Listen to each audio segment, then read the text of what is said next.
친구들은 아무거나 막 주워 먹지? 파란불 빨간불에 흥분하지? 친구들 따라서 우르르 몰려다니지? 시장이 어려운 주린이가 걱정되신다면 대한민국 주린이 집 이베스트 투자증권.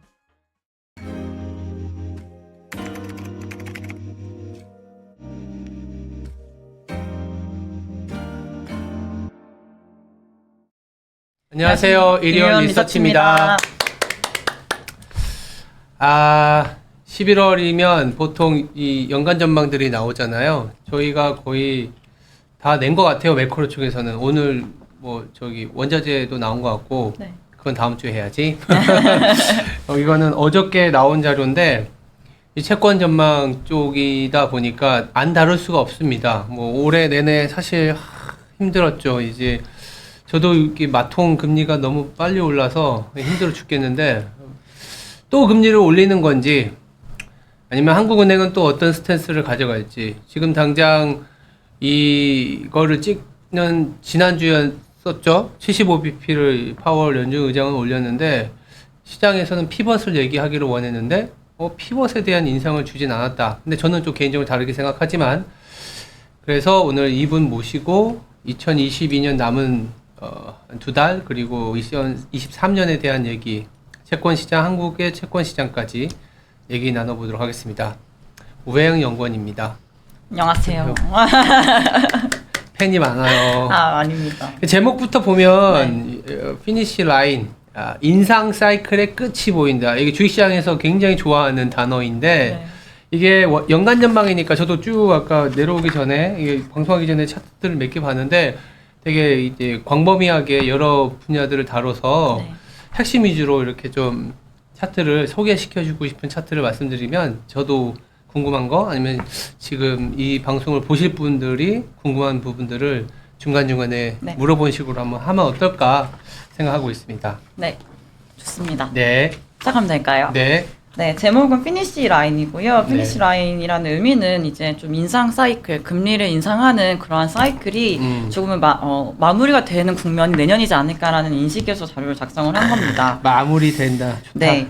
다음 페이지 넘겨보시면 뭐 인사말인데 너무 잘 아시다시피 20년도 같은 경우는 코로나 때문에 완화적인 통화 정책이 대거 나왔고 21년도 같은 경우는 일부 국가들에서는 정상화, 일부 국가들에서는 완화 정책 이렇게 이어가다가 이제 작년 같은 경우 말부터 올해 초까지 해서 또 인상이 이뤄지는 모습들이 나타나고 있습니다. 그래서 예. 아마도 이제 올해 말도 계속해서 금리를 인상을 해 나갈 거고 내년 초까지도 상반기까지도 금리를 인상하는 모습들이 나오겠지만 결국에는 내년 하반기를 놓고 본다면 이제는 인상을 하는 국가들은 확연히 적어질 것이라는 생각을 하고 있고요. 이제 뭐 인상을 안 한다는 게 정책이 완화가 된다라는 의미는 사실은 아닙니다. 다만 이제 인상은 멈추고 그 레벨을 유지를 한다든지 일부 또 이머징 국가들에서는 인하까지도 또 생각을 하고 있는 국가들도 몇 개가 있기 때문에 아무튼간에 인상은 멈추는 모습들이 내년도 안에서는 내년도 내에서는 볼 수 있는 모습들이지 않을까라는 말씀을 드리고 있고요. 네. 페이지 4페이지 넘겨보시면 파트 1이고 글로벌 통화 정책에 대한 얘기를 좀 먼저 하고 넘어가도록 하겠습니다.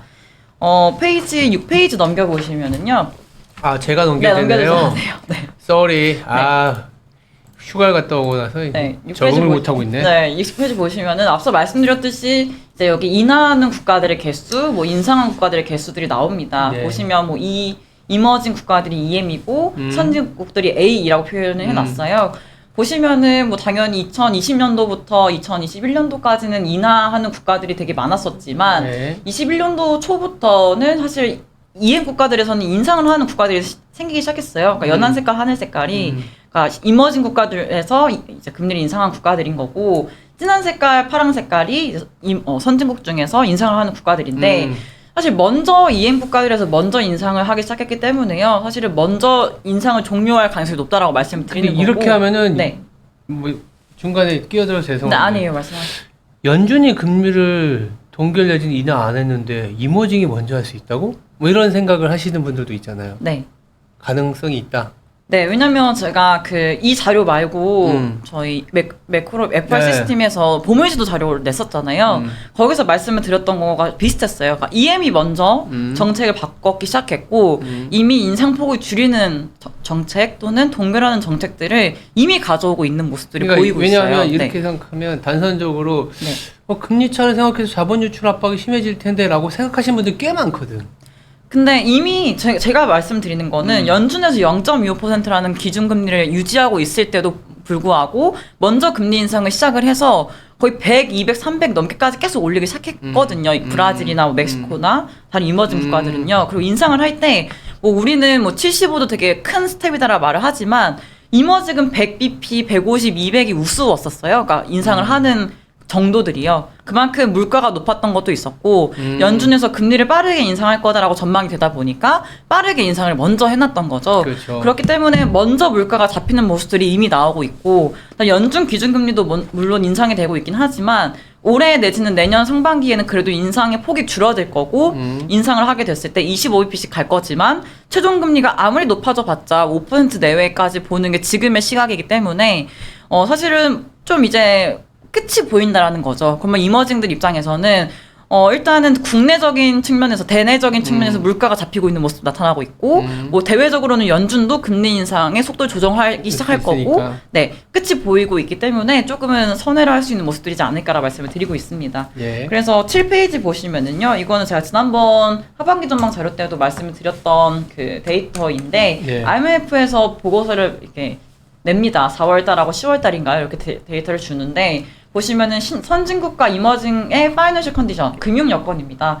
보시면 미국하고 뭐 유로존 기타 선진국, 그다음에 이머징 국가들의 금융 여건인데 제가 점선 표시해드린 거가 지난번 보고서가 발표됐던 4월이었고요. 네. 지금 최근까지 업데이트가 된 거가 이제 이후의 데이터라 보시면 될 것 같은데 4월까지 발표된 뭐 그 기준금리라든지 네. 그때 발표된 리포트를 보시면 선진국들은 여전히 뭐 완화적인 뭐 마이너스 믹스에 있다는 있다라고 거죠. 말씀을 드렸었던 것 같아요. 근데 이제는 뭐 유로존도 그렇고 미국도 그렇고 금리를 많이 인상을 한 부분도 있고요. 뭐 미국 같은 경우는 뭐 QT 이런 것들도 하고 있는 상황인 거고 유로존 같은 경우도 자산 매입 정책을 빠르게 정책을 종료를 해가지고 가는 모습들이 있어서 이제는 플러스로 다 올라온 모습들이 나타나고 있습니다. 그러니까 다시 말씀드리면은 금융 여건이 타이트해졌다라 말씀드릴 수 있을 것 같고요. 네. 이머징 국가 같은 경우에는 이미 4월달 리포트에서도 이제 플러스인 구간들이 있었고요. 이제 그때 제가 말씀드렸던 거는 이제 아시아 국가들이 중국을 제외한 아시아 국가들이 조금은 느리게 금리를 인상하기 시작했거든요. 근데 이제는 4월 이후에 나온 데이터들을 보면은 이제는 중립 정도까지 올라와 있는 모습들이다라고 알 수 있을 것 같고 중국만 조금은 경기 부양책을 쓰면서 정책도 조금 선회한 모습이 나와가지고 이제 플러스에서 마이너스로 넘어오긴 했는데 결국에는 뭐 이머징 전반적인 국가들이나 선진국 전반적인 국가들이나 금융 여건은 타이트해지고 있고 타이트해졌다라고 평가하시는 게 조금 더 맞는 해석이지 않을까라 말씀을 드리고 있어요. 그럼 결국에는 다시 이거를 해석을 하자면 네. 앞서 말씀드렸듯이 통화 정책을 긴축으로 가져가는 강도가 이제는 조금씩은 섬세하게 또는 미세하게 조정을 해야 될 필요성이 있다라고 말씀드리는 거는 금융 여건이 점점 타이트해지고 있기 때문이다라고 말씀을 드릴 수 있을 것 같고 그러면은 미국이든 유로존이든 내지는 뭐 라틴 아메리카 국가들이든 유럽의 또 다른 국가들이든 이제 금리 인상에 대해서 바라봤을 때 연초에 나타났던 빅스텝, 자이언트 스텝, 뭐 100bp 이상의 금리 인상은 나타나기 좀 어려워 보이고 이제는 금융 여건이 타이트해져 가는 모습들 이게 실물 경제를 어떻게 넘어오는지 내지는 실물 경제 뭐 물가나 고용이나 생산이나 이런 것들 전반적인 경제 지표들이 어떻게 좀 흘러가는지 이런 것들을 다시 같이 보면서 인상에 대해서 조금씩은 다 속도를 조정할 필요성이 높아지는 구간이 내년이지 않을까라 말씀을 드리는 겁니다. 그러니까 이게 이렇게 어떻게 보면 반드시 긴축 때문에 금융 여건이 타이트해지는 건 아니지만 네. 뭐 최근에는 이 긴축 때문에 이렇게 타이트해졌었는데 그러니까 요지는 이것 때문에 이 긴축의 속도가 늦춰진다라고 보기보다 이미 이제는 타이트닝 사이클에 들어와 있어서 네. 조금은 이게 실물 경제에 영향을 미치는 그런 반응을 볼 수 있는 타이밍이 됐다라는 네, 맞습니다. 거죠. 네. 그리고 이거 뭐 레벨로 보시면 그 이전에 위기들 때 코로나 금융 여건이 때 타이트해지는 거잖아요. 2020년. 네. 그러니까 보통의 상황에서 뭐 금리 인상과 인하를 막 반복하면서 이렇게 시간이 흘릴 텐데 지금의 그 레벨이 그렇게까지 뭐 높은 건 아니다. 그러니까 낮은 것도 아니다라 생각을 하는 이렇게 겁니다. 생각할 수도 있고 네. 그럼 여기까지도 더 계속 타이트하게 가서 네. 결국 물가를 죽이게 만드는 거 아니냐. 그게 목표 아니냐. 이런 얘기도 할 수 있잖아요. 그렇죠. 근데 그 정도로 뭐 항상 뭐 이거는 이거다라고 말씀드리기는 어렵지만 그래도 금융 여건 자체가 이렇게 저 정도까지 높아진다는 얘기는 네. 그때그때마다 위기가 있었잖아요. 제일 그렇죠. 처음 튄 거는 글로벌 금융위기, 그 다음은 남유럽 재정위기, 그 다음이 코로나, 그 다음 지금인 건데 그러면 만약에 금융 여건이 이전 거의 고점 정도까지 높아진다라고 하는 거는 그만큼 금융 여건의 스트레스가 높아진다는 얘기이기 때문에 금융 문제가 또 생길 수 있지 않을까라는 생각을 뭐 안 할 수는 없잖아요. 그러니까 이 높아진 레벨 자체가요. 그래서 요게 높아지는 것들이 물론 슈팅을 해서 높아지는 거긴 하지만 그 레벨 자체가 저 정도까지 높아진다라고 하는 거는 문제가 사실은 발생하지 않고 넘어가기가 어려운 레벨이지 않을까라는 생각을 하는 거라서 어느 정도 뭐 레벨이 높아지고 어느 정도까지 온다라고 했을 때 그러면 저 정도를 놓고 아 이젠 너무 타이트하게 가져가는 것들이 뭔가 다른 문제를 야기할 수도 있겠구나라는 생각들을 할 수도 있다는 말씀인 그러니까 거죠. 그래서 최근에 이제 11월 FOMC 이후에 스테이트먼트를 보면 네. 조금은 긴축 일변도의 내용과는 달리 파월 연준 의장의 기자회견에서 상당히 강하게 얘기했지만 그 안에서 보면 뭐 지연을 시킬 수 있다라는 얘기들이 나왔잖아요. LH 해서 레그라는 표현을 쓰면서 그게 이러한 거의 일환인 것 같아요. 이제 네. 지금부터는 뭔가 금융 여건이 타이트해서 뭔가 시장 상황이 조금은 이제 균열이 발생할 수도 있고 경우에 따라서는 경기 하드랜딩의 리스크가 커질 수 있기 때문에 그걸 좀 보고 가겠다. 네. 이런 식의 얘기가 나오는 게 여기서 출발한 거 아니냐. 그럴 수도 있을 것 같습니다. 네. 알겠습니다. 사실 금융지표 같은 경우는 조금은 시차가 통화정책과 거의 유사하게 나타나잖아요. 뭐 주가지수든 금리든 그러한 금융지표들은 빠르게 나타날 수 있는 반면에 팀장님 말씀하신 것처럼 이제 실물 경제 지표 같은 경우는 당연히 시차를 두고 금리 인상의 효과가 파급이 되기 때문에 연초 특히 미국 같은 경우는 3월 달부터 금리 인상을 굉장히 빠르게 단행을 해왔잖아요. 그러니까 그것들이 이제 실물 경제에 영향을 미치는 거를 최소 1년이다라고 한다면 내년 3월부터 이제 기준금리 인상의 효과들이 되게 강하게 반영이 될 수 있다는 생각을 하고 있는 거고요. 그러면은 경제지표 측면에서도 이게 2020년도 1, 2분기가 되게 경기 바닥이었고 21년도 1, 2분기에 이 기저 때문에 되게 좋았었고 2022년도 같은 경우는 반대로 좀 안 좋았었고 내년도 같은 경우는 또 다시 괜찮아지는 그러니까 이 기저와 역기저가 반영하면서 물론 정도는 줄어들겠지만 지표상으로는 YOY로 되게 뚱땅뚱땅할 수 있는 구간이거든요. 그럼 상반기 같은 경우에는 지표가 괜찮아 보이는데라고 할 수는 있지만 어느 정도 물가 레벨이 저희는 2분기 정도부터는 굉장히 빠르게 좀 안정이 돼서 뭐 4% 내외로 뭐 10% 떨어진다라 판단을 하고 있고 전망하고 있고 그러한 상황에서 경제 지표들이 뭐 2분기 말부터 조금씩 긍정적으로 전망하기 어려운 방식으로 전개가 된다라고 한다면 물가가 빠지는 속도가 굉장히 빠르다. 경제 지표가 생각보다 되게 부진하다는 뷰가 나오면서 오히려 경기 침체나 경기가 굉장히 안 좋아질 수 있겠구나라는 뷰가 강해질 수 있는 구간일 수 있다는 생각을 하는 거거든요. 저는 그래서 상반기까지는 금리 인상이 뭐 단행될 수는 있지만 하반기부터는 그게 어려워질 수 있다라고 말씀을 드리는 거는 물가 일단 뭐 잡혀 나가는 거 볼 수 있을 거고 그때쯤이면 경기 측면에서는 더 이상 뭔가 물가 때문에만 금리를 올릴 수 있는 환경은 아닐 수도 있겠다는 생각을 하고 있는 겁니다. 이게 네. 사실은 이머징은 좀 다르지만 네. 이 차트를 뒤집으면 사실 주식시장이거든. 네. 예, 선진국 같은 경우는 이 차트를 뒤집으면 주식시장의 흐름과 비슷하기 때문에 이게 더 이상 올라가지 않고 안정화될 수 있다면 주식시장이 이제 바닥을 잡는 거기 네. 때문에 빠르게 보시는 분들은 11월에 그런 스테이트먼트 상의 변화가 왔다라는 거는 가파르게 올라왔었던 미국의 이 파이낸셜 컨디션이 네. 조금은 안정화되지 않겠냐? 네. 아까 말씀하셨던 내년에 갔을 때 단순히 물가만이 아니라 네. 금융 상황에 대한 거를 이제 보다 보면 이 가파른 속도 자체가 이제 완만해지는 거에 대해서 반응을 하는 게 지금의 시장이지 않겠냐 생각이 드네요. 네.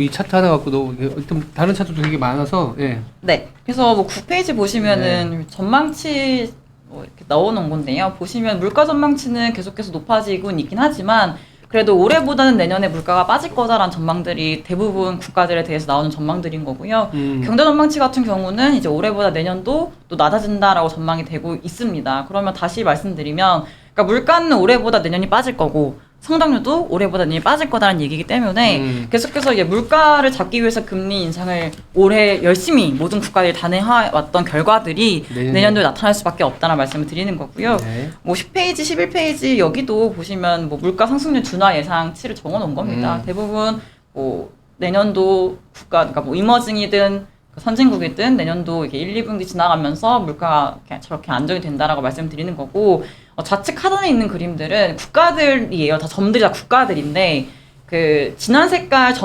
실선이 45도 선이거든요. 그러니까 이 밑에 X축이 이제 올해 물가, Y축이 내년 물가라 가지고 동일하다라고 하면은 그 선상에 올라와 있는 거고, 이 밑으로 와 있다는 거는 올해 물가가 높다라는 거라서 전반적인 국가들에 대한 물가뷰는 당연히 내년도에 물가가 빠질 거다라는 뷰가 나오고 있어서 정책들의 효과가 그래도 물가를 안정시키는데, 물가를 떨어뜨리는데 다 좀 워킹을 하고 있는 것들이 아닌가라는 판단을 하고 있는 모습들이고요.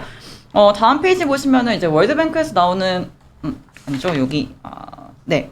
IMF 전망치인데 이것도 동일한 내용입니다. 그러니까 물가 상승률에 대한 기여도를 분석을 해보면 전반적으로 푸드나 뭐 에너지, 이쪽 하우징 이쪽 가격들이 되게 가파르게 올라서 물가가 굉장히 빠르게 강하게 상승이 되었던 부분들인데, 내년도 같은 경우에는 당연히 푸드는 조금은 가격이 방어가 될 수는 있겠지만 그 외에 에너지 부분이라든지 트랜스포트 이 부분들이 물가를 저렇게 상승을 했기 때문에 이제 YOY로 봤을 때는 저렇게까지 상승을 하는 기여도가 크기는 좀 어렵지 않을까라 말씀을 드리는 거고요.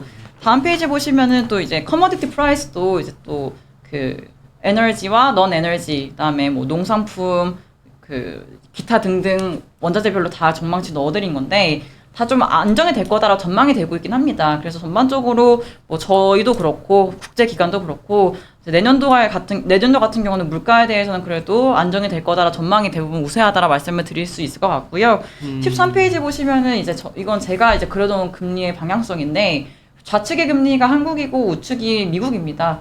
근데 한국은 지금도 그 장단기 금리가 역전이 되어 있지는 않습니다. 그래서 이런 모습들이 그래도 하반기 올해 연말부터 해가지고 내년 초까지는 같이 상승을 하는 모습들이 나오다가 이제 제가 말씀드렸듯이 우리나라 같은 경우는 문제가 그 3고 현상이라 해가지고 금리가 높고 물가가 높고 환율이 높다. 그러니까 원달러 환율 레벨이 높다라는 의미인데, 그러한 것들이 결국에는 경기의 하방 압력으로 작용을 하면서 이제 1분기 지나서 2분기부터는 경기에 대해서 긍정적으로 바라볼 수 없게끔 성장에 대한 하방압이 높아지는 구간이지 않을까라 말씀드리고 있어서 오히려 단기물보다 10년물이 빠지는 모습들이 나타날 거다라고 말씀드리고 있고, 3년물 같은 경우에는 기준금리 결정에 조금은 연동이 될 텐데, 저는 일단 1분기까지 내년도 1분기까지는 한국은행에서 금리를 인상을 할 수 있을 거다. 왜냐면 여전히 물가가 5% 정도 내외로 흘러갈 거다라고 전망이 되고 있고, 연준도 금리 인상을 내년 상반기까지는 이어갈 거다라고 전망이 되어 있어서 우리나라는 이제 올려놓고 기다리기보다는 만약에 올릴 거면 빨리 올려놓고 기다려야 될 것 같아요. 왜냐면은 제가 말씀드렸듯이 우리나라가 뭐 지금은 상대적으로 성장률이 굉장히 괜찮게 나오고 있거든요.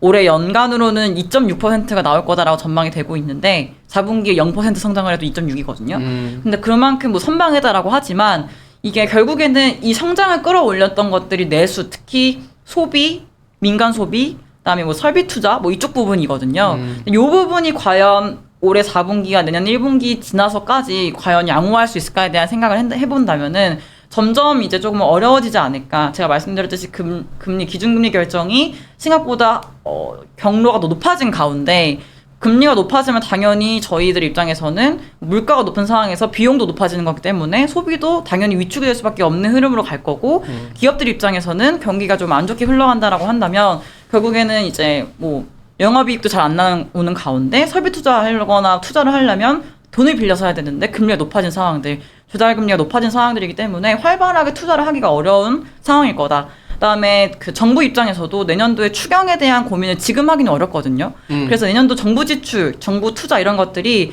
굉장히 긍정적으로 플러스 기여한다라고 전망을 하기가 지금은 되게 어렵고, 보수적으로 바라본다면 민간 소비가 주는 부분, 설비 투자나 뭐 건설 투자가 주는 부분을 생각하면은 성장에 대한 그 기대감을 가질 수 있는 부분이 굉장히 조금 녹록치가 않다는 생각을 합니다. 그래서 결론적으로는 내년도 같은 경우는 우리나라 측면에서는 금리 인상이 단행이 될 거기 때문에 1분기까지 단기물 금리가 올라가겠지만, 이러한 가운데 경기에 대한 뷰는 점점 악화가 될 거다. 뷰가 점점 안 좋아질 거다 생각을 여전히 하고 있고, 그럼 10년물과 3년물이 역전이 되는 구간이 생길 거다 생각을 하고 있고요. 그다음에 뭐 1분기, 2분기 지나서 3, 4분기 하반기를 앞두고는 연준도 그렇고 한국은행도 그렇고 이제 금리 인하를 해야 되는 거 아니야. 경기가 너무 안 좋은 거 아니라는 인식이 생기면서 사실 단기물도 조금은 이제 인상이 끝나고 인하에 대한 기대감이 생기면서 조금 다시 하락할 수 있는 구간이 생길 거다라는 생각을 하고 있습니다. 그래서 장단기 스프레드가 뭐 축소가 됐다가 역전이 됐다가 역전이 확대가 됐다가 축소가 되는 모습으로 흘러갈 거다라고 보고 있는 게 큰 뷰고요. 미국 같은 경우도 사실 비슷합니다. 지금 뭐 미국은 이미 장단기물이 역전이 되고 있는 상황인데 내년도 뭐 상반기 특히 뭐 1분기, 2분기 초까지 연준에서 금리를 인상을 단행한다라고 했을 때 전 좀 보수적으로 보고 있긴 해요. 기준금리 레벨이 4.75면은 되게 높진 않은 건데 어찌됐든 간에 내년 1분기까지 금리가 인상이 된다라고 한다면 이제 어찌됐든 간에 금리가 인상이 되기 때문에 단기물 금리는 따라 올라가겠지만 이제 금리가 인상이 이제 금만 중단이 되고 동결이 된다라고 한다면 천천히 그 레벨이 조금 보합세를 보이면서 조금씩은 이제 옆으로 기는 모습들이 나타날 거다. 단기물은 10년물 같은 경우에는 기준금리 인상하는 레벨이 훅 올라가기 때문에 조금 따라 올라갈 수는 있겠지만 역전이 되는 거는 여전히 유지하다가 말씀드렸듯이 2분기 정도의 물가가 좀 빠르게 안정이 되고 경제 지표들이 조금씩 부진해지는 모습들이 나타난다라고 한다면 다시 한번 경기 침체, 경기 우려에 대한 목소리가 높아질 수 있는 구간일 거다라고 말씀을 드리고 있어서 경기에 대한 뷰가 확 안 좋아지면서 심리를 다시 내려가는 모습들이 나타날 거다라고 말씀을 드리고 있습니다. 장단기물 스프레드는 역전이 축소됐다가 확대됐다가 좀 축소가 되는 모습으로 조금 흘러가지 않을까라고 말씀을 드리고 있고요. 이렇게 되면 우리나라 같은 경우에는 미국보다 내년에 성장률이 낮게 보는 것 같고 그 다음에 상반기보다 하반기의 경기의 방향성이 더 안 좋게 보는 거네요. 그렇죠? 네, 하반기에 경기가 안 좋다. 그리고 미국은 여기에 이대로라면 아까 우리가 오랫동안 얘기했던 파이낸셜 컨디션 인덱스가 여기서 고점 치고 내려가는 흐름으로 볼 수도 있는 거네. 그렇죠. 그러면 주식시장은 여기서 이렇게 상저하고 근데 우리나라가 좀 고민이네요. 그러니까 역전이 되면 금리 인하에 대한 요구들이 상당히 많아질 텐데 사실 이때부터 더 많은 지금은 물가 때문이다라고는 하지만 네. 지금 우리나라의 스탠스가 과연 금리를 미국이 올린다고 따라 올릴 수 있는 상황이냐라는 고민은 좀 필요하거든. 네. 미국은 사실 또 모기지가 고정금리이기 때문에 우리나라는 변동금리잖아요. 네. 그래서 미국은 이렇게 금리가 올라가는 거를 소비자들이 물론 뭐 전체적인 비용이 높아지는 거 있지만 주택과 관련된 게 레버리지가 크기 때문에 큰 타격이 있을 수는 없는데 네. 많지는 않은데 우리나라는 이게 엄청난 타격이거든. 네, 근데 저도 어떻게 해야 될지 고민이 모르겠어요. 되는 거가요. 그러니까 기준금리 인상에 대해서 저도 좀 보수적으로 봤던 편이었어요. 사실 연내 올해 같은 경우에 경기에 대해서 조금은 하반기에 좀 부정적이지 않을까 생각을 수 있을까라는 고민이 들어서 했었는데 결국에는 올해 경기가 생각보다 굉장히 나쁘지 않은 모습들이거든요. 올해 경기?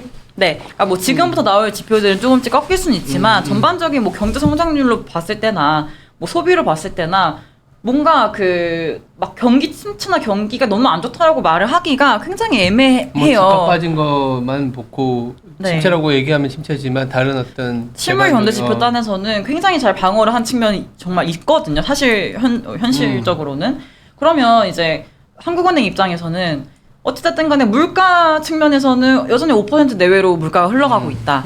내년 1분기에도 5% 내외 물가가 나올 것 같다는 전망이 되고 있는 상황에서 경기가 생각보다 안 부러지고 버티고 있어요. 그러면 미국 연준은 금리를 막 인상을 하고 있고 이러한 가운데 일부 뭐 취약계층 측면에서는 뭐 부담이 더 커지고 가중되고 일부 시장에서도 문제가 발생할 수는 있지만 뭐 경기적인 측면에서 금리를 인상하지 못할 이유는 아직은 없거든요. 제가 봤을 때는 지금 상황에서는 그러면 연준에서 금리를 기준금리 인상을 12월 달에 한 번 더 할 거고 빅스텝으로 뭐 할 것 같다는 전망이 되고 있고 한국은 11월 다다음 주 24일인가요? 금토일가 있는데 또 인상을 하겠죠. 25bp 인상을 할 거고요. 그러면은 기준금리가 3.25%가 됩니다. 그럼 저희가 생각했을 때 3.75라는 거는 1분기에 3.75는 1분기에 2번 연속 그냥 25씩 올린다라는 얘기인 건데 이렇게 인상하지 않으면 제가 생각했을 때는 하반기에는 뭐 경기가 안 좋아질 거니까 인상하기 되게 어려운 여건이 될 것 같고 연준은 25bp씩 만약에 인상을 제 미국 전망과 틀리게 뭐 전망을 계속한다라고 하는 전망이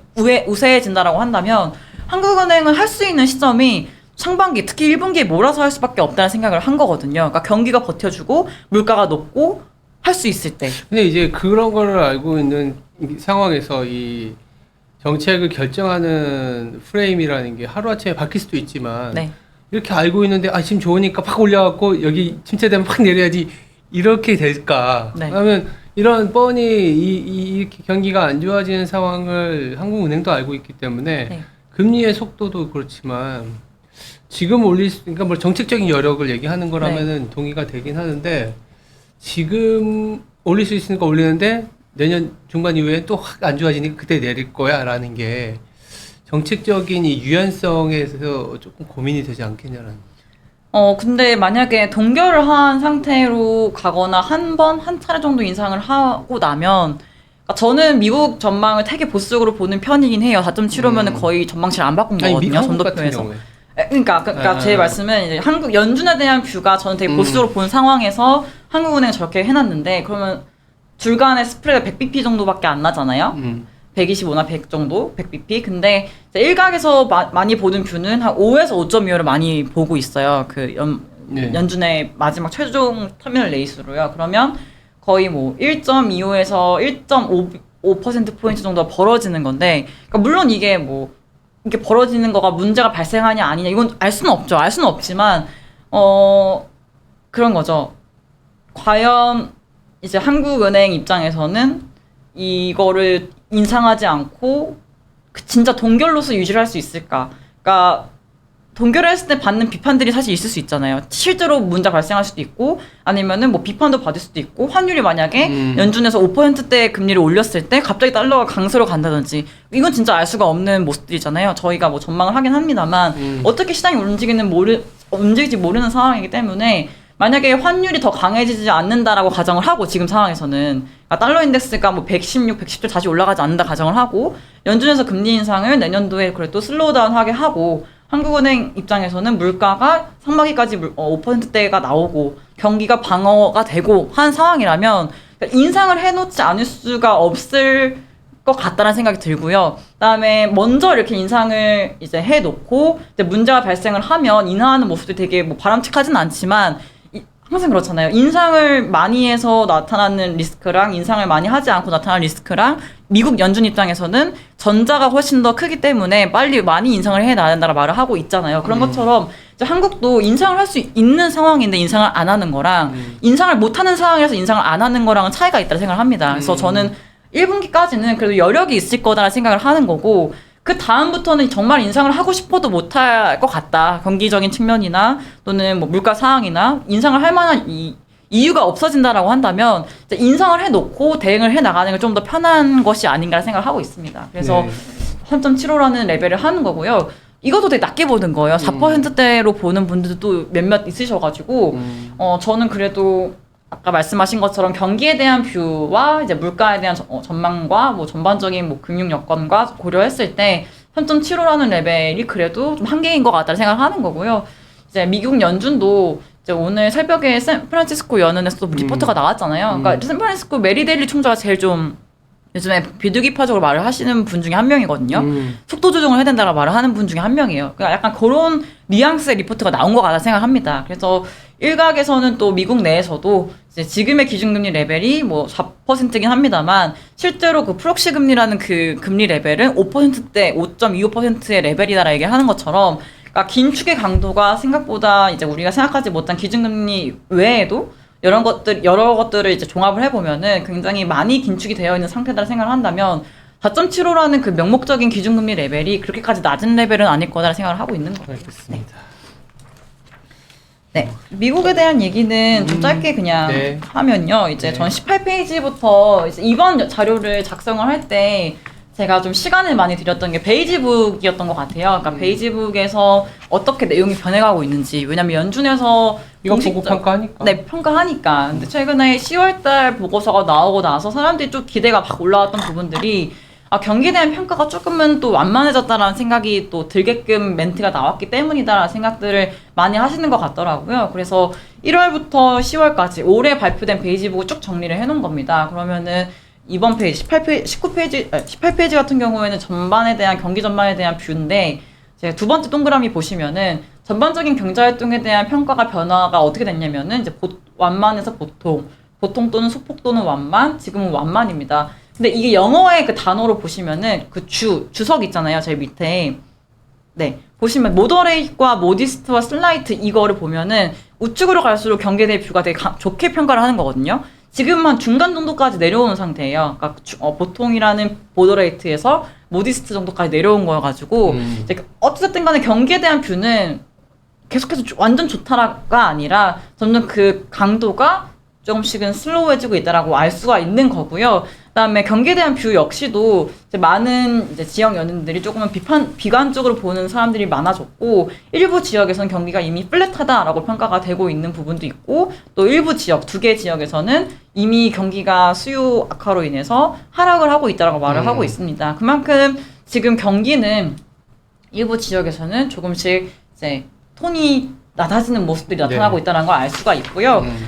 다음 페이지 보시면 물가에 대한 평가입니다. 물가에 대한 것도 10월 달 것만 좀 보시면은 전반적으로 1월 달부터 쭉 보시면 뭐 생산자들이 그 가격 정가를 굉장히 유연하게 잘 했다라고 평가가 되다가 10월 달에 보시면 이제 밑에서 두 번째 줄인데 고객 반발로 비용 전가가 더 어려워지고 있다는 얘기가 나오고 있어요. 이 얘기는 생산자들이 이제 소비자로 물가를 전가하는 것들이 어려워지고 있다는 얘기인 거고, 그러면 우리가 생각하는 것처럼 이제 뭐 생산자들이 물가를 그러니까 그 CPI 전가를 해서 물가가 뭐 높아질 수 있는 압력이 있다라고 하는 것도 그 강도가 줄어들고 있다는 걸 알 수가 있는 거고요. 그다음에 일부 지역들에서는 물가 상승의 정도가 완화되고 있다라 평가가 되고 있어서 이제 앞으로 이제 물가에 대한 뷰에 대해서 베이지북에서 언급이 될 때 더 많은 지역들에서 좀 물가가 조금은 이제 일부 완화가 되고 있다, 좀 빠르게 완화가 되고 있다는 뷰가 점점 생기지 않을까라고 생각이 좀 드는 부분들이 있고요.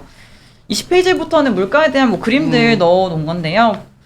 제가 조금 의미 있게 본 건 20페이지에 우측 하단에 있는 그림인데, UIG랑 샌프란시스코 연은의 경기 민감, 경기 비민감 부분의 물가 상승률입니다. 제가 이 UIG라고 하는 그거가 언더라인 인플레이션 게이지라고 해서 뉴욕 연은에서 만든 거거든요. 이게 조금은 경기 민감 또는 비민감 그 물가랑 같이 그려보면, 일단 그 경기 민감 물가랑 그려보면은 한 1년 정도 선행을 한다라고 그려보면 지금 이제 이미 UIG는 고점을 찍고 내려오고 있다라고 생각을 하면 이제 경기 민감 물가 지수도 이제 곧 고점을 찍지 않을까 생각을 하고 있고요. 그다음 경기 비민감이랑 UIG를 그려보면 동행으로 같이 그릴 수 있거든요. 이거는 이미 물가가 꺾여 나가기 시작했다는 거는 이제 비민감 측면에서 물가가 쭉 빠질 거다라는 기대감, 민감 부분에서도 고점을 찍고 빠질 거다라는 기대감이 있어서 결국엔 물가가 조금씩은 비민감이든 민감이든 아래로 가는 방향성이 나오고 있다는 생각이 드는 거고요.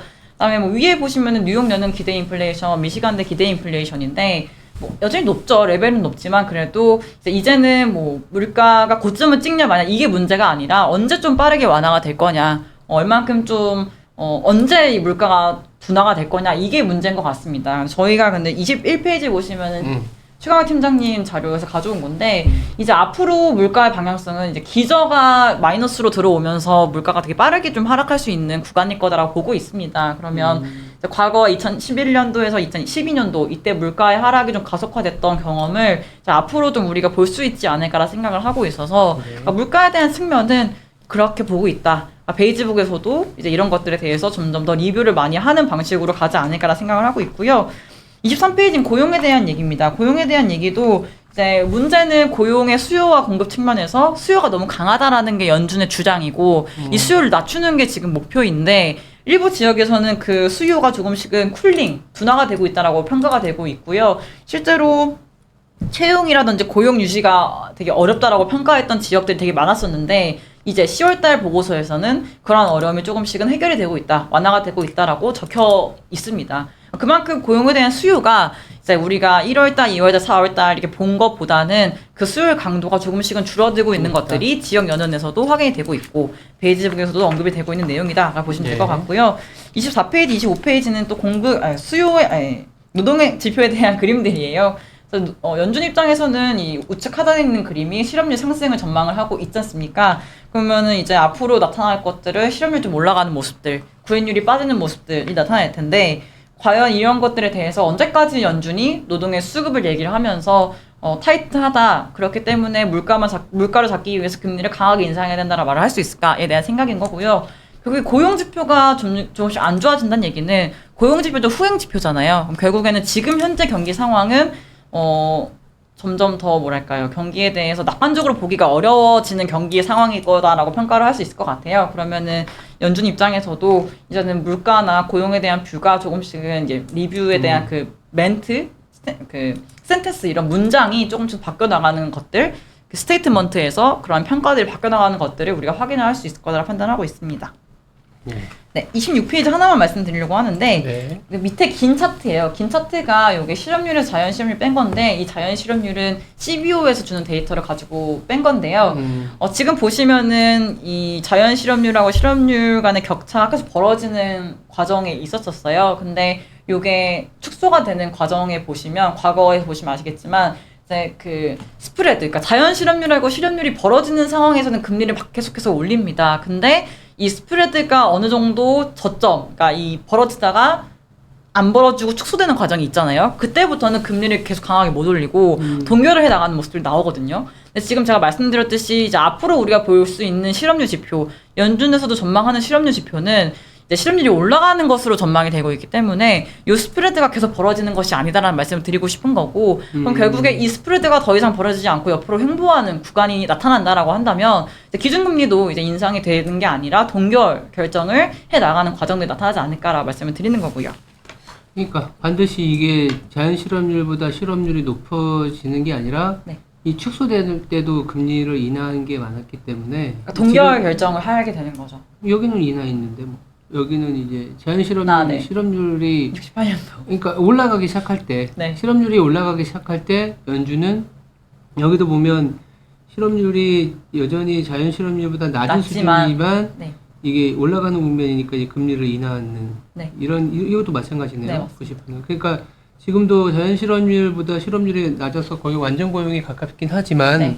실업률이 그래서 지난주에 논팜 페이롤이 지표가, 네. 굉장히 좋게 나왔음에도 불구하고 실업률이 살짝 올라가니까 네. 주시장이 환호를 했었던 거는 이런 부분이지 않겠냐라는 거죠. 네. 실업률이 조금씩 올라가게 되면 연준은 고집을 꺾을 수 있다. 네. 알겠습니다. 네, 쭉 넘겨보시면 30페이지는 제가 지역별로 그 단어들을 정리를 해놓은 겁니다. 그래서 어우, 그거는 정리를 좀 잘했네요. 네, 굉장히 예쁘죠? 네. 그거 네, 시간이 좀 오래 걸렸습니다. 네. 네, 천천히 읽어주시면 될 것 같고요.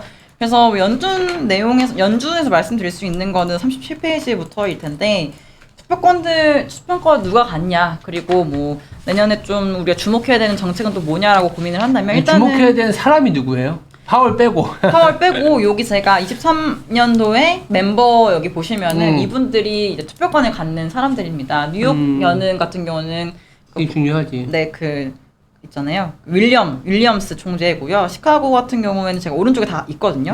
오늘 보시면 에반스 총재인데 에반스 총재는 이제 내년도 1월에 임기가 만료가 돼서 또 새로운 사람이 들어올 거예요. 성향은 잘 모르겠고, 필라델피아는 하커 총재, 그다음에 달라스 연은은 이렇게 보시면 오른쪽에 보시면은 이제 로건 총재, 샌프란시스코 미네아폴리스 보시면은 닐 카시카리 총재 이렇게입니다. 그러면은 지금의 성향을 보시면 뉴욕 연은 총재는 뭐 매파적이긴 합니다만 막 그렇게까지 막 엄청 매파의 색을 보이고 있지는 않고요. 시카고 연은 총재 같은 경우에는 여기 제일 위에 매파가 아니라 비둘기파 있죠. 오른쪽 보시면은 에반스 총재요. 필라델피아 하커 총재도 조금은 뭐 매파의 성향을 뭐 보이고 있긴 합니다만 뭐 블라드나 월러나 메스터 총재만큼은 아니지만 매파적인 얘기를 하고 있는 사람. 미네아폴리스 닐 카시카리 총재는 보시면 여기 오른쪽 보시면은 매파의 얘기를 하고 있긴 하지만 강도가 세진 않은 사람들.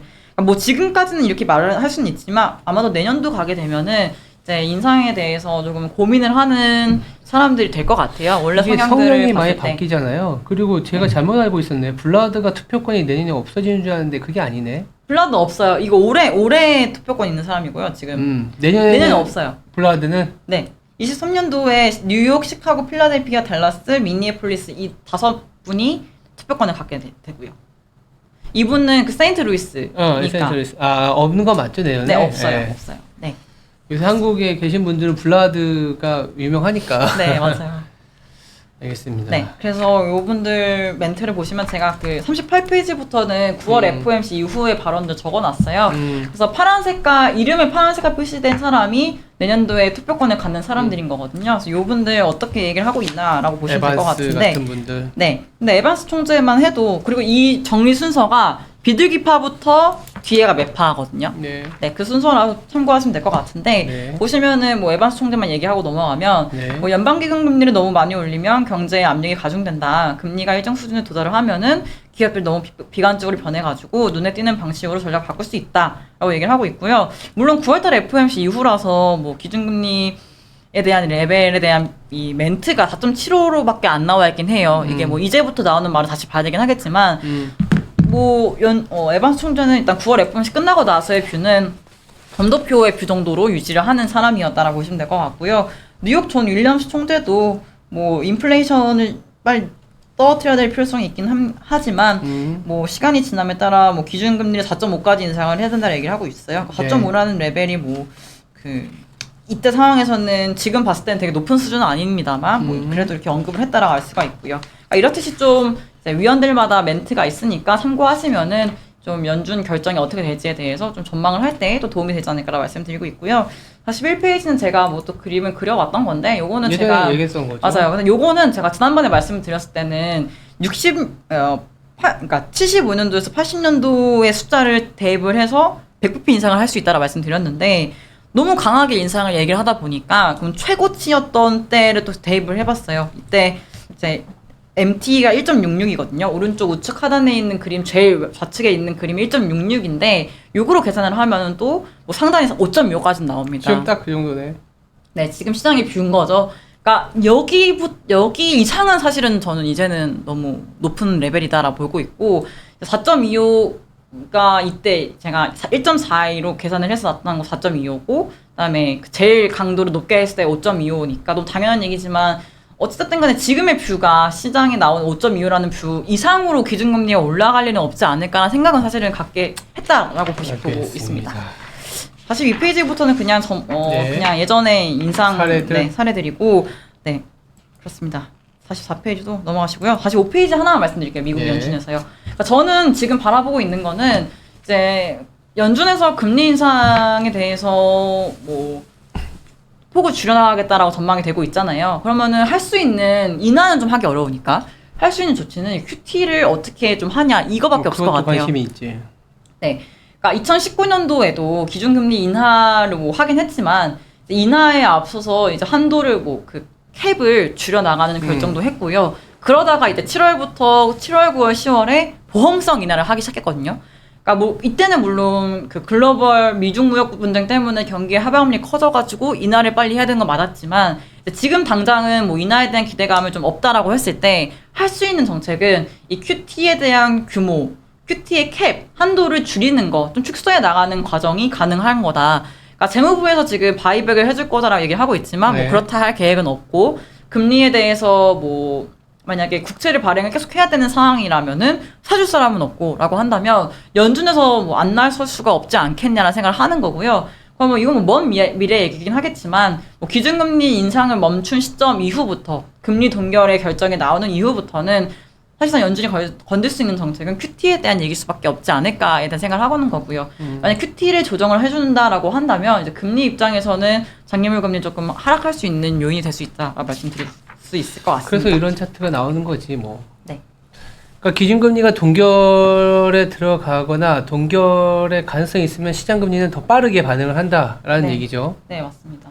금리가 지금은 뭐 이렇게 뭐 로켓처럼 치솟아 왔지만 어쩌면 또 이 부분이 또 언와인딩 되면서 이렇게 다시 또 내려갈 할수 가능성 있는, 네. 시장이 그거를 좀 바라고 있는 상황이고 가능성이 높아지고 있다. 네. 이렇게 정리를 하겠습니다. 한국은 좀 간단하게 얘기를 해볼까요? 네, 한국은- 시간만 지나서 네.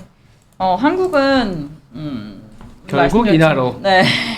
연말에 인하 한번 할 것 같다라고 지금은 보고 있고요. 네. 한 50페이지 보시면은 이제 뭐 경기 순환이 이걸 적어놨는데 뭐 이거는 뭐 그냥 참고하시면 될 것 같아요. 근데 제가 생각했을 때 과거에 그 선행지수랑 그 동행지수랑 그 레깅이 있잖아요. 고점을 형성한 레깅이 있는데 평균을 내보면 여기 제가 적어놓은 숫자로 나와요. 경기 저점은 거의 선행 5개월 정도 선행을 하고 정점은 한 9개월 평균적으로 9개월 선행을 하는데 그럼 이번에 그럼 어느 시점에 이 동행지수가 고점을 찍을까에 대한 고민인 거거든요.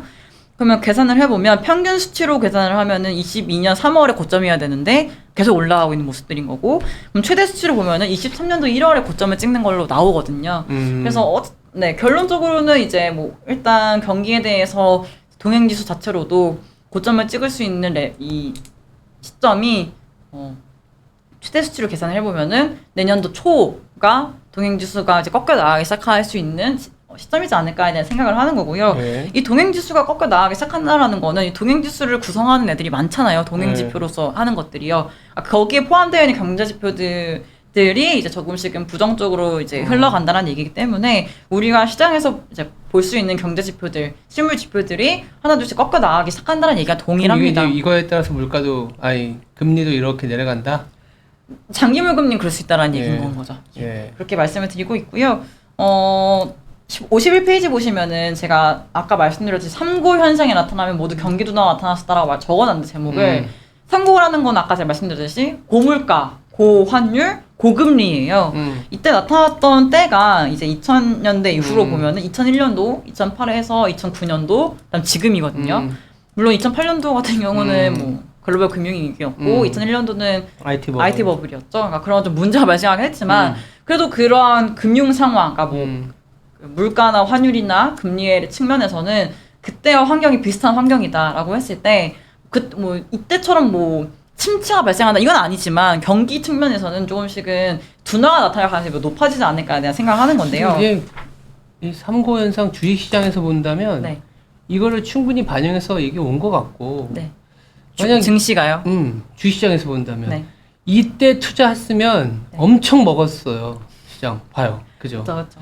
10년물, 물가 상승률, 특히 원달러 환율. 그래서 외국인들이 언제 가장 많이 샀느냐? 이럴 때 많이 샀어요. 이럴 때. 그래서 지금 주식시장에서 외국인들이 왜 살까? 물론 차이나 런도 있지만 한국의 펀더멘털은 자금 경색이나 이런 게 나올 수 있는 상황은 아닌 것 같고 기업들은 그래도 매출을 일으킬 수 있는 기업들이 수출 데이터에 상은 찍힐 수 있는 여러 가지 자동차, 반도체, 뭐 2차 전지까지 있는 상황에서 3고 현상이라는 얘기가 그러니까 채권 시장하고 좀 바라보는 게 좀 다를 수 있지만 저는 이 차트를 보니까 주식을 사야겠다는 생각이 드는 거예요. 주식 측면에서 말씀드렸습니다. 네, 그래서 넘겨보시면 3고의 경제 파급 경로예요. 그러니까 이게 왜 경기에 대해 하방 압력을 작용을 할까에 대해서 보면은 이제 말씀드렸듯이 물가가 높은 거는 결국에는 기준금리 인상을 단행할 수밖에 없으니까 금리가 높아지게 이어지는 거고 이 고물가와 고금리는 소비와 투자를 위축시키고 민간 소비가 위축되는 방향, 뭐 가계의 이자 부담이 증가하고 기업의 이자 부담이 증가하고 기업의 투자 성향이 보수적으로 변하고 이러면서 투자도 위축이 되고 하면 이제 경기에는 하방 압력. 고환율 측면에서는 뭐 수출 가격 경쟁력이 개선된다라고 하지만 그게 수입 물가가 상승을 해서 또 이게 또 물가 상승으로 이어지면 또 기준금리 인상을 해야 돼서 고금리가 또 이어지고 하는 악순환. 그다음에 뭐 환율이 높아지면 국내 기업 입장에서는 수익성이 약화가 되고 수출 경쟁력이 약화가 되고 비용이 부담이 증가가 되는 방향으로 가면서 사실은 좀 경기에 하방 압력을 작용을 한다라고 적어놓은 거거든요. 그래서 지금의 상황은 이러한 상황이 이어지고 있는 모습들인 거고 내년 상반기까지는 이러한 것들이 되게 빨리 해소가 되기 어렵잖아요. 달러도 그렇고 뭐 금리도 그렇고 물가도 그렇고 여전히 지금과 같은 상황이 유지가 되는 상황으로 전망을 하고 있기 때문에 내년 1분기, 올해 4분기야 내년 1분기까지는 경기에 대해서 이제 하방이 커지는 이제 상황들이 이어질 수밖에 없지 않을까 생각을 합니다. 그래서 53페이지부터는 이제 하나하나대로 적어놓은 거예요. 금리가 높아지면 뭐 소비 심리가 위축이 되고 다음 페이지 넘겨보시면은 이제 소비를 축소하는 이유의 50%가 물가 상승세가 지속이 돼서 뭐 금리가 인상이 돼서 이런 것들이고 유통 바닥 유통 입장에 내려가고 있고. 네, 근데 뭐 물론 백화점은 좀 양호하긴 합니다만 이외 유통업에서는 그래서 전망 지수가 낮아지고 있는 모습들이 나타나고 있는 거고 또 투자 심리 측면에서도 이제 금리가 높아지게 됐을 때 조달 비용이 높아지는 거잖아요, 결국에는. 그 다음에 경기가 둔화될 거다라고 전망이 되다 보니까 투자를 소극적으로 하게 되는 거고, 그럼 설비 투자든지 건설 투자든지 긍정적으로 나아가기 어려운 상황일 거다라고 말씀드리는 거고요. 제조업 기업들 측면에서도 이제 뭐 BSI라고 많이 보는데 저희가 이게 지금 이제 기준점을 하회를 계속 하고 있습니다. 물론 옛날부터도 기준점을 계속 하회하고 있긴 합니다만 이 우리나라 방향성- 기준점은 이중쯤 잡아야 되는 거 아니야? 80? 그러니까 굉장히 네. 보수적으로들 항상 보니까 그냥. 네. 네. 이 방향성이 이제 하락을 하고 있다는 게 이제 문제인 거죠. 이게 물론 이렇게 뚱땅뚱땅 올라가고 있긴 하지만 추세가 좀 내려가고 있는 모습들. 음영 표시된 것들이 제가 말씀드렸던 경기 위축 구간이거든요. 그 경기 사이클 상에서요. 그러면은 이 방향은 결국에는 어느 시점 내년 1분기든 올해 말이든 좀 경기에 대해 평가를 했을 때 위축 구간이었구나라고 평가가 될 수 있는 구간일 수 있다라는 얘기인 건 거고요. 그다음에 주요 경영 리스크로 봤을 때 원가 상승, 원자재 부담 앞에 보시면은 대외 경제 지표 변화, 네. 금리 인상의 기조 이런 것들이 나타나고 있는 거고요. 58페이지 보시면 이제 고금리 환경, 회사채 발행이 축소가 되고 그럼 기업 대출 수준도 높아질 수밖에 없는 거거든요. 똑같습니다. 금리가 높으니까 대출 금리 높아지고 있잖아요. 그러면 기업들 입장에서는 지금 회사채 발행이 어려우니까 대출을 받아야 되는데 지금 금리 인상이 내년 상반기까지 이어진다라고 한다면 대출 금리가 올라가는 모습들. 변동금리랑 고정금리부 대출 비중을 보시면 지금 변동보금리가 더 비중이 크거든요. 맞아요. 그러면 지금 자금 조달을 하려면은 회사채 발행 어려우니까 대출을 해야 되잖아요. 그러면 대출을 받아야 되는데 대출을 받아놓으면은 금리 부담이 커지고 이게 지금 또 악순환인 거거든요. 그래서 기업 입장에서는 굳이 필요가 없으면 돈을 막 대출해가지고 뭐랄까요 필수적인 게 아닌 뭔가 플러스 알파인 투자를 하지는 않을 거다라는 생각을 하고 있는 건 거죠. 그리고 보시면은 기준금리 인상에 따른 이자 부담이 커서 자금 운용이 좀 어렵다라고 얘기하는 사람들이 제일 많습니다. 그래서 지금의 금리 레벨이 부담스러운 거는 기업들 입장에서 이제 현실적으로 다가오는 문제다라고 말씀을 드릴 수 있을 것 같고 59페이지에서도 그런 거예요. 그러니까 대출 금리가 높아지고 있음에도 불구하고 이제 회사채 발행이 안 되니까 대출 증가가 계속 다시 높아지고 있는 거거든요. 중소기업 말고 대기업 측면에서 높아지고 있고 기업들 전반적으로 대기업이 올라오다 보니까 전반적으로 상승이 다시 올라오고 있는 모습 나오고 있어가지고 이제 기업들 입장에서도 이제 대출을 받아서 자금을 조달해야 되는 상황이라면 말씀드렸듯이 정말 필수적인 자금 조달하는 거 아니면 굳이 다른 투자를 하지 않을 거다라는 생각을 하고 있는 거고 결국에는 이거는 이제 말씀드렸듯이 GDP 상에서 민간 투자랑 민간 소비가 어려워지게끔 하는 요인들이 된다라는 말씀을 드리고 싶은 거예요. 네. 그래서 61페이지 하나만 말씀드리면요. 이때 제가 아마 전무님하고 이 녹화를 할 때 말씀드렸던 건데 좌측 하단에 있는 그림입니다. 보시면 기업들이 감내할 수 있는 기준금리 수준에 대해서 서베이를 해보면요. 물론 서베이긴 합니다만 3%로 말을 한 사람이 제일 많아요. 근데 요거를 가중평균을 해보면 2.91% 정도를 감내할 수 있다고 말을 하거든요. 근데 지금 기준금리가 3%인데 11월 달에 추가적으로 인상이 단행될 거고 내년도에 추가적으로 많이 단행이 된다면 기업들은 현실적으로 이제 손익분기를 감안했을 때 적자가 날 수 있는 그러니까 부담이 될 수 있는 레벨일 수밖에 없다라고 생각하시면 될 것 같아요. 그러면 이제 올해 말 내년 상반기까지 바라봤을 때 기업들 입장에서는 점점 이제 좀 상황이 안 좋아지는 모습이 나타날 수 있다라고 생각을 할 수가 있는 부분들인 거고요. 네. 그래서 62페이지가 그 얘기예요. 성장률의 하방 요인이 이제 성장 측면에서 민간 소비랑 설비 투자 이런 것들이 3분기 성장을 이끌어냈지만 정도가 약해질 거고 결국에는 이제 하방 요인이 작용을 하면서 성장률이 그렇게까지 좋게 나오기가 어려울 거다 말씀드리는 거고요. 결국은 좀 정리를 하자면 네. 한국은 미국보다 빠르게 금리 인하를 할 수 있고 네. 하지만 1분기까지는 금리 인상 기조를 갖고 간다. 네. 미국은 내년에는 약간 이제 하이포런가 네. 맞나요? 하이어 포런거라고 하나? 네. 어쨌든 높은 수준에서 유지한 수준. 다만 금융 여건은 상반기를 기해서 조금씩은 완화될 수 있다. 물가도 잡혀가고 있고 우리나라는 근데 투자나 소비가 상당히 힘들고 네. 내수는 안 되고 우리나라 망했네요. 아니 되는데. 그게 아니라 수출 저도 어디가 세미나면 내수보다는 그러니까 내수와 외수가 좀 그러니까 좀 다이버전스 이게 네. 결렬된 상황에서의 시장을 바라봐야 되지 않겠냐라는 얘기는 하는데 현재까지 나온 데이터로는 이렇다라는 걸 좀 보시면 될 것 같고 내년에 가서도 획기적으로 바뀔 만한 이슈가 당장은 안 보이다 보니까 베이스로는 일단 낮은 소비, 낮은 투자, 높은 금리 이런 식으로 봐야 되지 않겠냐 생각이 드는데 봅시다. 이게 내년 중반 이후에는 이 금융 여건이라는 게 계속 그 긴축 구도로만 가는 건 아니다 보니까 네. 물가도 잡히게 되면 정책적인 여력을 주지 않을까라는 생각도 들거든요. 그러면 또 우리가 이제 금리 인하라는 기회 요인을 삼으면서 시장이 또 레버리지나 내수가 또 내수 아니면 이제 투자가 좀 올라서지 않을까라는 생각도 듭니다. 네. 뭐 그래서 맞아- 네. 그 67페이지는 그냥 업데이트 또 해드린 거거든요. 제가 아마 2분기 전망 쓸 때 넣어진 차트들인데 지금 또 상황이 어떤지 과거에 이제 인상 구간 때 언제 인상을 시작했고 언제쯤 끝났는지 요 방향성들을 보시면은 이제 네. 앞으로 지표들이 이렇게 나왔을 때 좀 언제 좀 마지막 인상일 수 있겠구나라고 좀 참고하시면 될 것 같아요. 그렇죠. 이게 이렇게 좀 둔화되고 나서 그죠? 이런 흐름이나 레벨을 잘 봐야겠네요. 네. 알겠습니다. 추가적인 코멘트? 는 없습니다. 네. 연간 전망이다 보니까 좀 시간이 조금 길어졌고 어느 포인트가 딱 이거다라고 얘기하기는 좀 어렵겠지만 데이터나 이제 약간 생각을 정리하기에는 많은 데이터들을 많이 담고 있어서 참고해 주시면 괜찮을 것 같아요. 네. 그래서 또 저희 우영연구원이 매주 금요일마다 채권과 관련된 또 이 라이브 방송을 하지 않습니까? 네. 이 연간 전망에서 못다한 얘기들이라든지 좀 궁금하신 부분들 아니면 좀 얘기하고 하다 보니까 좀 더 구체화시키고 더 주장을 하고 싶은 일이 있을 거예요. 네. 그러면 그 금요일에 활용해 주시면은 굉장히 좋은 시간이 되지 않을까라는 생각을 하고 있습니다. 네. 그럼 여기서 마칠까요? 네. 알겠습니다.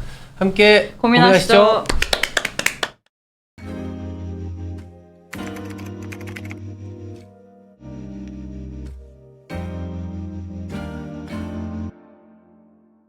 민재야, 잘할 수 있지?